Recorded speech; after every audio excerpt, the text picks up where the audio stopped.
Dalam waktu kurang dari 1 jam, dilaporkan militer Israel melancarkan 2 serangan mematikan terhadap kelompok Hizbullah di Lebanon Selatan pada 4 November. Serangan pertama dipimpin oleh Komando Utara IDF melalui Angkatan Udara. Militer Israel menyebut pihaknya berhasil menewaskan Muhammad Ali Hadid, seorang komandan di unit pasukan Radwan Hizbullah di wilayah Nabatiyeh. Menurut pernyataan IDF, Hadid diketahui merancang berbagai serangan terhadap Israel serta baru-baru ini mencoba membangun kembali infrastruktur teroris kelompok tersebut di kawasan perbatasan. Tak lama berselang, IDF melancarkan serangan kedua di wilayah Aita al-Sab, Lebanon Selatan di bawah komando Divisi 91.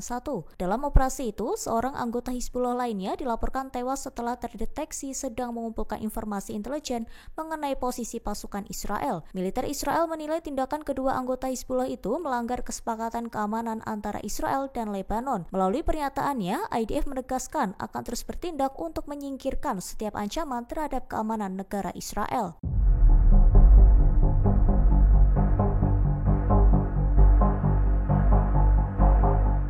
Dilaporkan sekira 200 anggota Hamas masih terjebak di jaringan terowongan bawah tanah di kawasan Tel As-Sultan, Saboura, dan Khan Yunis Timur pada 3 November. Para militan itu diyakini terperangkap di balik apa yang disebut sebagai garis kuning Trump, area yang kini dikuasai penuh oleh militer Israel. Laporan tersebut mengungkapkan bahwa Amerika Serikat disebut-sebut menawarkan jalan aman bagi para militan Hamas untuk keluar dari zona tersebut. Langkah itu dikabarkan merupakan bagian dari negosiasi tertutup antara pihak AS serta mediator kawasan untuk meredakan kebuntuan konflik yang berlangsung berbulan-bulan. Namun, izin itu hanya akan diberikan jika mereka terlebih dahulu meletakkan senjata.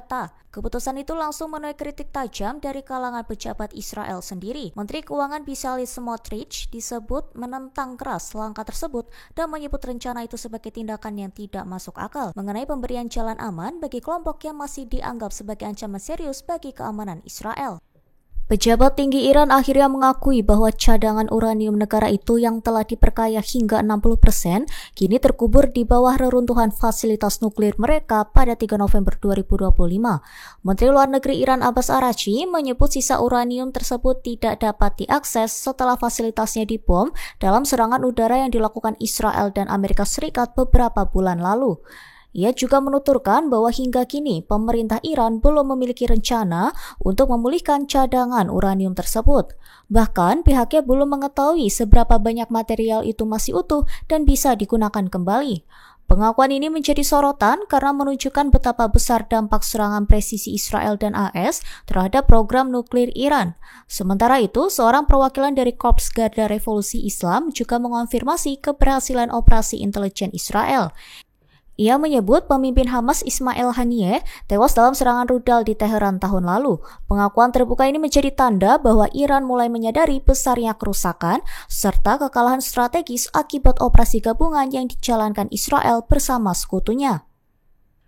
Pemerintah Israel dilaporkan tengah membahas rancangan undang-undang yang memungkinkan pengadilan menjatuhkan hukuman mati bagi warga Palestina yang terbukti membunuh warga Israel dengan motif nasionalisme. RUU tersebut diajukan oleh Partai Jewish Power, pimpinan Menteri Keamanan Nasional Itamar Ben-Gvir, dan kini memasuki tahap pembahasan di Parlemen Knesset. Langkah ini disebut sebagai respons terhadap meningkatnya ancaman serangan yang menargetkan warga sipil Israel. Pendukung RUU menilai penerapan hukuman mati dapat memberikan efek jera bagi pelaku kekerasan serta memperkuat rasa aman di tengah konflik yang terus berlangsung.